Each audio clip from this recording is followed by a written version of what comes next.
Good morning, John. Hi, Colin. Oh. Good morning. Mute. Yeah, we gotta mute one of them. Good morning, Carol. Good morning, John.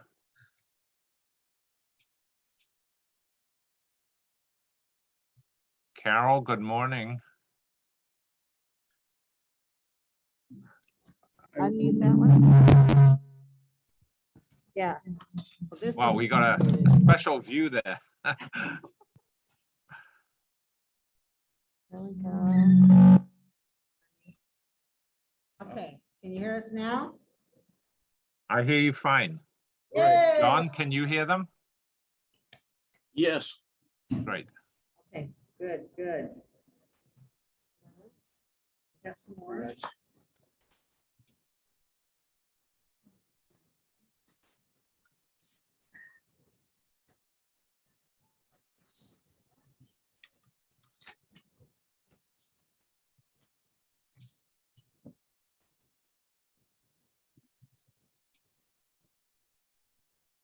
All right, we ready to get started? I think so. If you're ready at your end. Ready? Yeah, I am. Okay. Do you have Ravi there yet? Nope. We got No, Ravi. Ravi. No Ravi. He must have overslept. He probably did. Okay, okay. Colin, I'll let you do the introductions. Okay, thank you, Carol. All right. Thank you, Carol. Well, welcome everybody to day 2 of the India Study Circle talks at Seapex. And we have 3 talks this morning. And then at the end, at about 4 o'clock New York time, 1 p.m. Seattle time, Carol is going to say a few words. And we'll have a sort of an open discussion at that point. But starting now, we have something I've been looking forward to, talk on the service overprints on the Gandhi Memorial Issues of India. And I'm very much looking forward to the talk. So Abatim, the floor is yours. Thank you, Colin. So I'll just start sharing my screen here. Let me know if you can see my screen. Yes, I see the screen. You may want to go to the full screen format. That's the only thing. Perfect. Awesome. Perfect. Okay, so welcome everyone. Happy to get started. So I'm going to talk about the service overprint on the 1948 Memorial Issues of India. And at the very onset, I'm going to talk about this definitive reference, and these stamps are, one of the most expensive stamps in King George VI philately.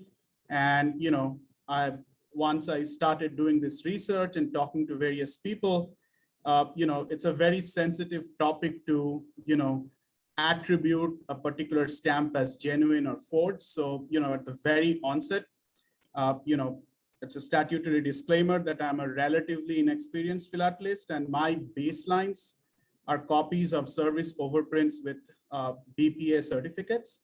So whenever I mention or imply that something does not match, it implicitly implies that it does not match with a BPA certified copy, and by no means suggests that they are forgeries with definite authority. And several images are referenced from this book by Shri Pradeep Jain, and I encourage everyone to get a copy of this who are interested in these stamps. And I have also identified the items that are from my personal collection, and I have taken the help from various ISC members to do these studies, and then I have acknowledged them as we go through the talk. With that, I just want to get started. So just a little bit of background. So Mahatma Gandhi, he was born on October the 2nd, 1869, near Porbandar in Gujarat. And India attains independence on 15th of August, 1947, and Jawaharlal Nehru becomes the first Prime Minister of India. And the government of India decides to issue a set of stamps to commemorate Gandhi's 80th birthday on October the 2nd, 1948. However, Gandhi's assassination by Nathuram Godse on January the 30th, 1948 changes a lot of things. And this image is from the Rab collection, and it is possibly the last thing that Mahatma Gandhi ever wrote that is known to be in private hands, right? So do check it out. So what happens after that? So the assassination of Gandhi prompted the decision of printing of 2 morning issues of denomination 2.5 annas for inland mail and 12 annas for air mail, right? And so the security press sent proofs of the design on February the 17th, 1948.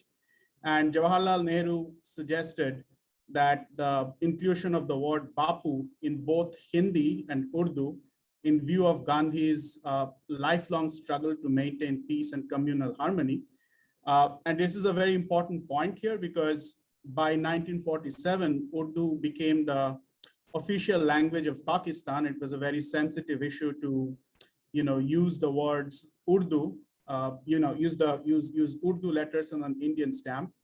And, there are, for some of you who do states, there are specific issues of Bahawalpur where, the word India is obliterated and, they have written in Urdu as God save Bahawalpur. So inclusion of Urdu in an Indian stamp was a very sensitive issue, but then Jawaharlal Nehru insisted that they do that.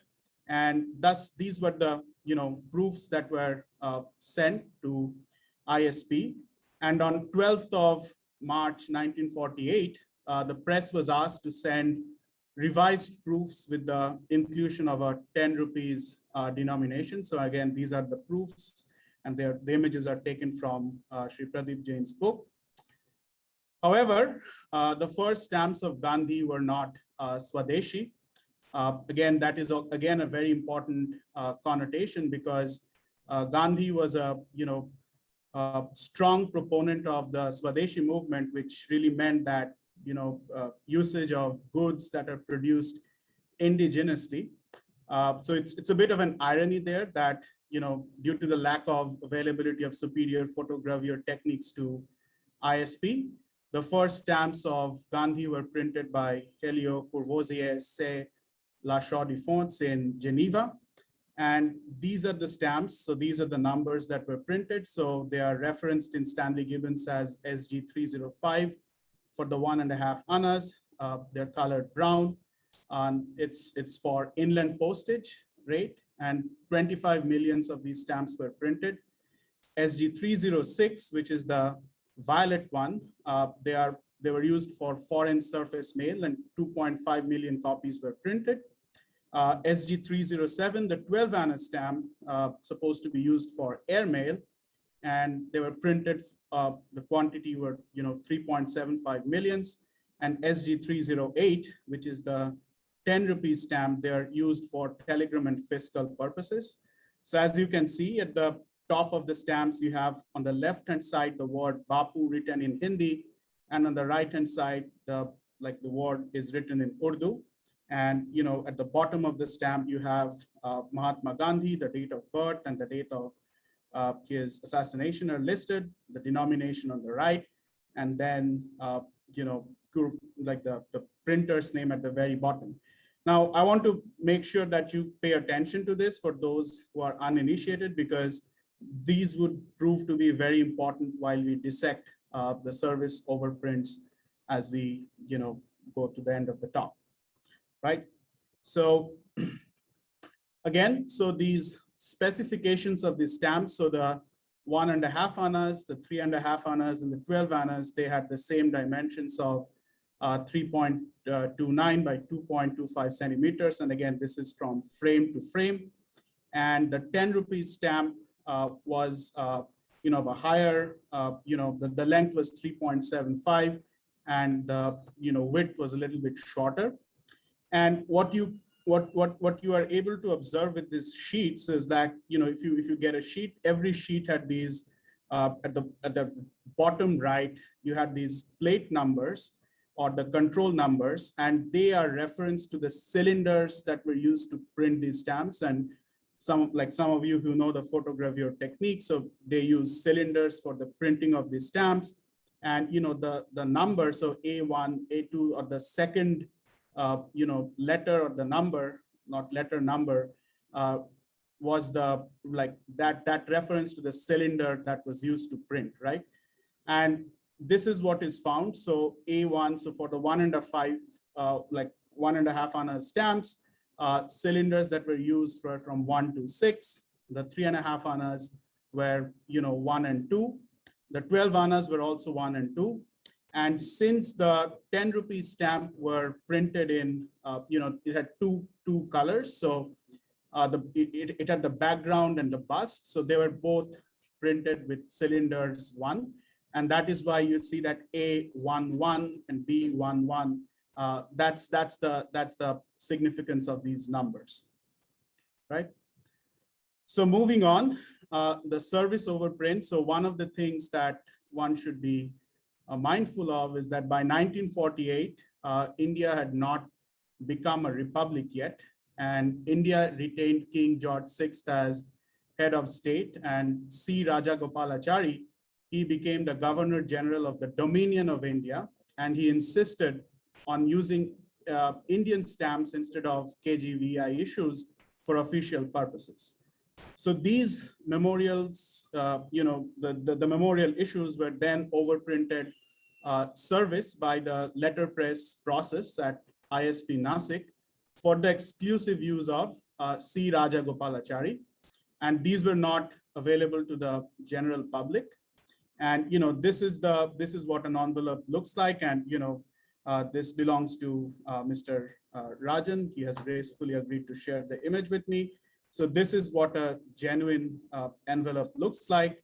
That is being used, and it had to be endorsed by the private secretary to the Governor General, right? So that's how these service overprints were used.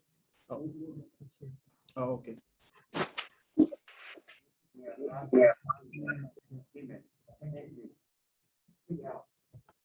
Sorry about that. Okay. Yeah, thanks. Okay, so the service overprints are, that's how they look like, right? The service overprints, they are listed in Stanley Gibbons as SG 0158 through D.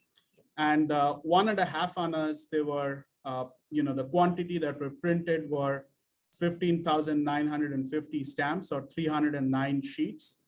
There were 50 stamps in a sheet. And the control or the plate numbers that are found are A4, A6, and B6. So only cylinder or the stamps that were printed using cylinder 4 and 6 were overprinted service for the 1.5 Annas. For 3.5 Annas, stamps like 1,350 stamps or 27 sheets were, prepared, and only cylinder 2 were, used for that. The 12 Annas was, the A1, so only one cylinder was used, and there were only 5 sheets or 250 stamps that were prepared. And the 10 rupees, the king of them all, only 100 stamps were, prepared, or 2 sheets. So one of the sheets is in the National Philatelic Museum in India, and the other sheet has been broken down, and they keep changing hands privately, among collectors. So they are one of the most coveted items in Indian philately. And this is what the service overprint, looks like. So the height of the font is 0.21 centimeters, and the length of the font varies from 1.325 to 1.33 centimeters. So I want to dissect these service overprints based on 3 characteristics. So one of them is the placement, and it will become clear as we go through the talk. So this image is taken from Deepak Jaiswal's website. So he has gracefully agreed to share this image with me. So this is how an entire sheet looks like. And when I talk about the placement, what I mean is the placement of the service overprint relative to the frame. It will become clear as we go on. I'll explain what I mean. But what it, in a nutshell, what it typically means is that you can't really tell from this sheet itself. But what happens is there are two things that are happening in this sheet, right? So one is called the ascending columns, and this is not my nomenclature. This is the same nomenclature used by Shri Pradeep Jain in his book. So what he's saying is that as you ascend the columns from left to right, the service overprint shifts from left to right, right? And we'll see what I mean. And the other issue is descending rows. So what it means is that as you descend the rows from the top to the bottom of the sheet, right, the service overprint moves up, right? So if you take a snapshot and if you take a very small ruler, you'll see that the distance of the service overprint from the left frame varies from at position, and like this is from row 1, right? And then the first position, it's 1 millimeter from the frame. If you go to the 6th position, there's noticeable movement. And if you go to the 10th stamp or the last stamp on the same row, right, it's 1.2 millimeters from the frame. And he has also, referenced a couple of other points, which is basically the valley. What he means by the valley is that if you see the drape that is along Gandhi's neck, you see that the position of I, right, it is shifted as you move from the 1st position to the 10th position. So this will make it very clear. So as you can see, I've just taken that image and created a GIF out of it. So if you look at the word service, and I'm just moving along the row, it's the same sheet I'm talking about, you can see that the service overprint is shifting from left to right. So if you just take one letter S, you see that it is gliding over the word, Mahatma, and as we go from left to right.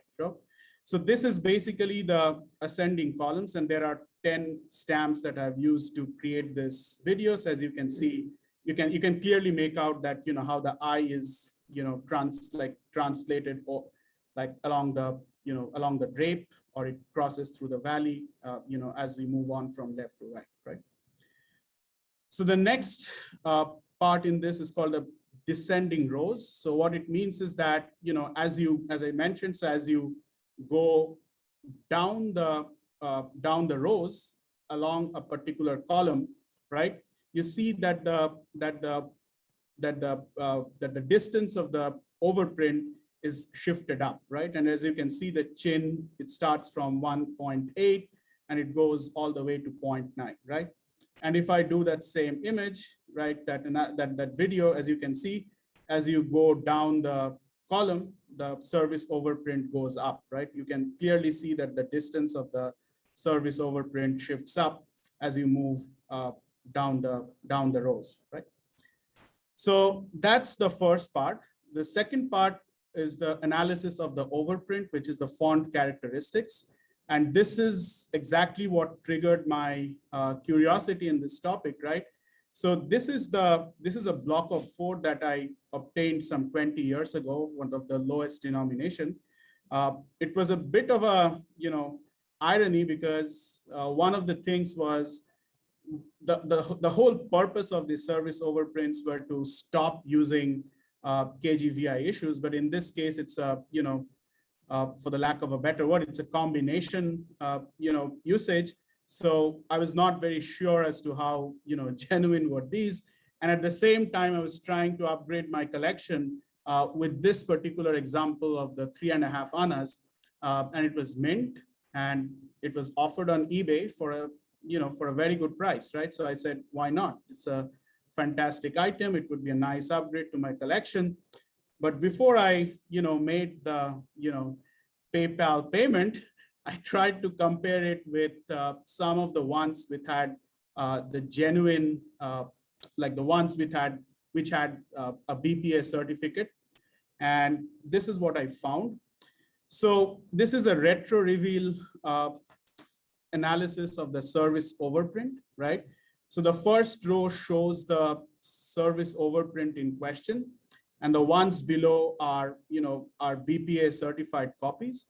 And what I found was, the one that I was going to purchase, I could see that the stem or the stomach of the S was kind of flat, right? Whereas the actual ones with the genuine BPA certified copies, they had some like a little bit of bulge. So I call that a fat stomach of an S. And that is something which was, which was a consistent thing that I found in all the images that I analyzed using retro reveal process. The other thing would be the V. As you can see that the left stem of the V in the overprint in question, it has a thin stem vis-a-vis the certified copies, they are uniform. The C, of course, that they have like sharper edges in the genuine overprints as compared to the one in under study. And the E's, right? The E's are, very tricky to, characterize. But again, like they have, I have like subsequent analysis that I've seen that the actual or the genuine E's have some specific characteristics as will become clear. But as you can see, like the ones, they are very smooth. It's not the edges are not that sharp in the overprint that I was buying, right? And this was an overprint that has been, I don't want to name anyone, but this overprint that I purchased, that I was going to purchase, they were offered in sale in some very, renowned auction houses, right? And then if you open Stanley Gibbons, they categorically mention that you must purchase these with certificates or from dealers with significant repute and authority. But when these were offered by these gentlemen themselves, then these overprints have been forged so many times in so many different ways that they are very elusive, is what I found. So the other thing is what I call this is a technique that I use, which is a little bit technical, but here's the summary. So what I did was I chose random points on two different images, right? And I had to normalize the different the pixels in the image, right? And it's more of an art than science, if you will. And I'm actually trying to get this process automated or having a bit more quantitative way to do this process. But what I did was, let's say you pick random points on the service overprint in two images. And what you would see is that you can characterize the edges, right, very clearly. And what I call these are like the vanishing gradient. So it's like if you think of the intensity of ink, you would see that it suddenly comes at a certain level, and with the overprint, like it's all red, right? So you have a blue, and then the greens sort of characterizes the inflection points, and then it goes all the way to red. So if you think of a function, it goes something like this, and then swoop, it goes to the higher next step, which characterizes the service overprints. And as you can see, there are several interesting characteristics in the ones that are attributed as genuine. One of them would be that there is a dot at in the first E, SE, like the first E, at the very top stem, there is a little bit of a bulge or a broken stem of the first E, at a broken top stem of the first E.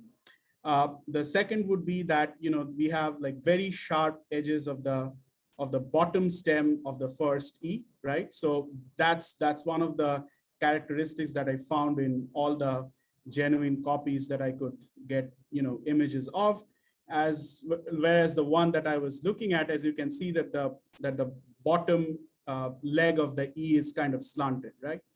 So these are some of the characteristics that I found when I was analyzing the fonts. And some members of ISC reached out to me. They had these stamps in their collections. And I realized that this methodology can be very tricky or challenging because sometimes you don't even get very high resolution image to do the analysis that I was trying to do, right? But still, like if you look close enough, like I think the fat stomach, I'm calling that fat stomach as a, like, if throughout the end of this talk you don't get anything, but the only one takeaway would be this fat stomach, because that is a pretty characteristic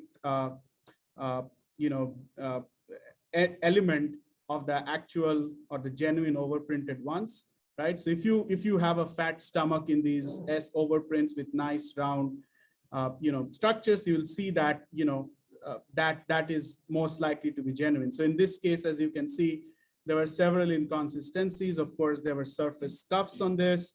The R was somewhat broken. The end of the I was a little bit difficult to decipher.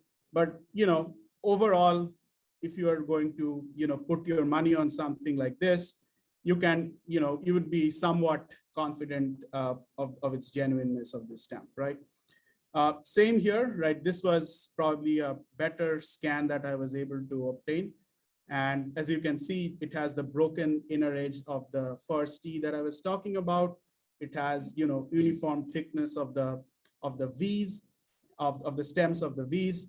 And, the broken inner edge was also found in the second D as well, right? So I was pretty confident, if I had to put my money on this, I would definitely do that, right?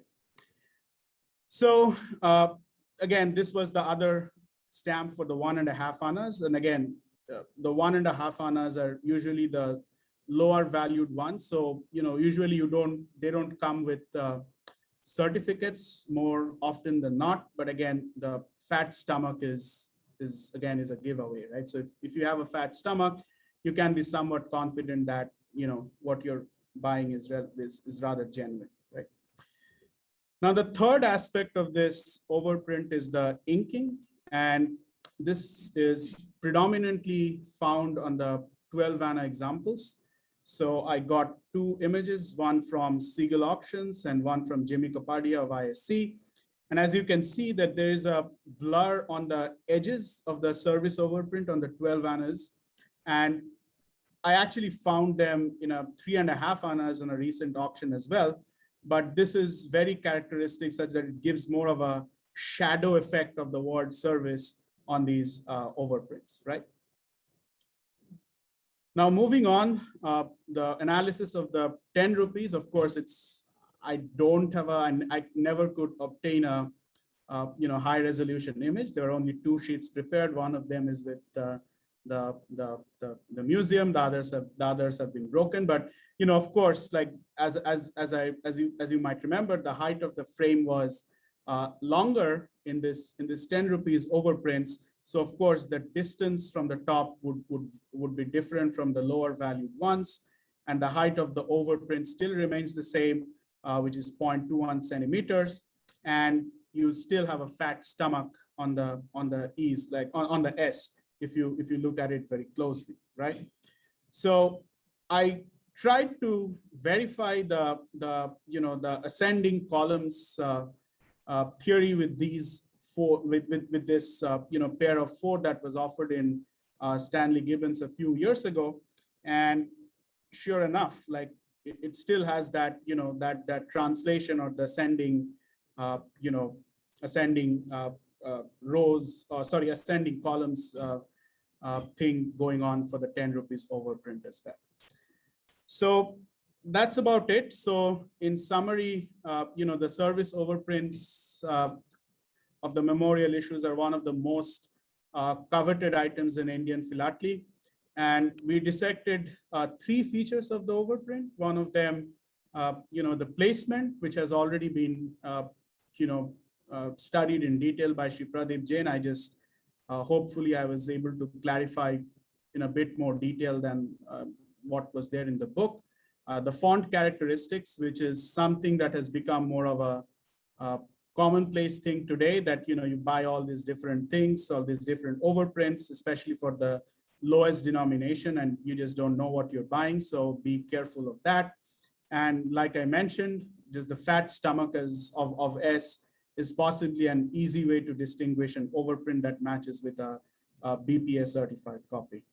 Now I want to end this with a few acknowledgements.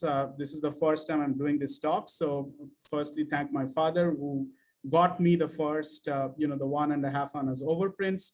Pragya and, Mr. Pradeep James, I interact with them on a regular basis. And Pragya, actually, he drew my attention to the book. I knew about the book, but, he made sure that I get to check the book out before, presenting this talk. And thanks, Pragya, for that. Jimmy, Raj, and Deepak for kindly consenting to use their materials for this talk. My friends at ISC, Subhanku Chatterjee and Samik Nandi for interesting discussions on these, like how to really look at these things, what are the, the best practices of, looking at these overprints. So I learned a lot from these folks. And Ravi, Colin, and Carol, who gave me a platform to share this with you all. Thank you, and I'm ready to take any questions if you have.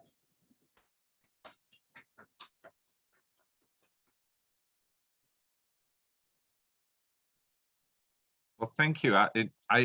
More a comment than a question. I had to smile when you were talking about the fat stomach. I guess it's for those of us who have fat stomachs. I guess it's good to know that that we fulfill a purpose in authenticating these. And what I thought was also interesting was your comment about the kind of the shadowing, particularly on the 12 Anna. Because I know historically a lot of people have looked for the shadowing as a confirmation of genuineness. Do you see the shadowing on all the values, or is it just basically on the 12 Anna?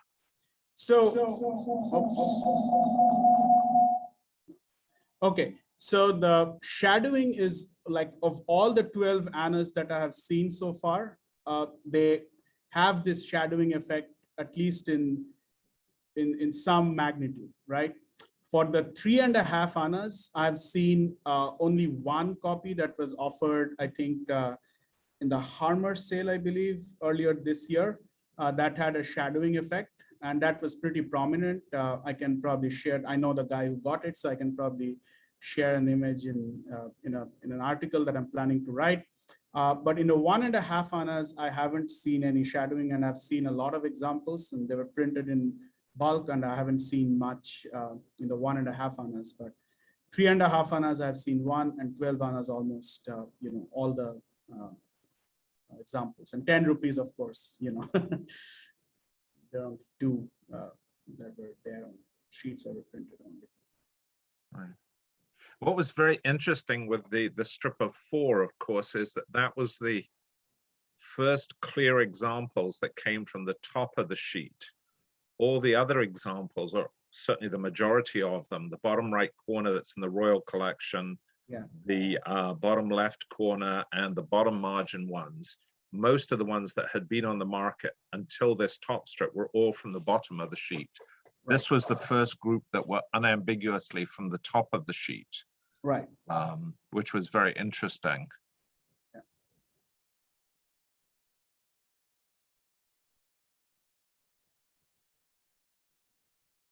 Any questions? I think Ravi has a question. Well, actually, I have a suggestion and a couple of questions. Suggestion, I think this is for how to compliment you for a very thorough scientific research and presentation.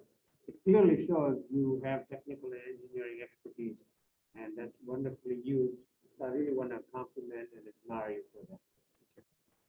Because you've done such a great job, I would highly encourage you and others who follow your footsteps to share this report, if you want to call it, with all the major expertization societies. Yeah. Whether it be Royal Philatelic, BPA, American Philatelic Society, Philatelic Foundation, those are the 4 that I regard highly. Mm-hmm. And it would be tremendous help to them. So when people send for certification, Yeah. depending on who you are and where you want to. They have access to Yeah. benefit of the research you've done, right? Sure. So I think that I would really encourage others to follow your footsteps. The second one, a couple of related questions, not necessarily overprint, but this issue in general. So one question is that this service overprints, as I gather, were specifically prepared for use by the governor Yeah. office. Yeah. Right? Yeah. They were not made available to any other Mhm. government department. Right. Is there any information available about what triggered the, this supply to the governor's office, meaning was it something the governor or somebody in the staff requested?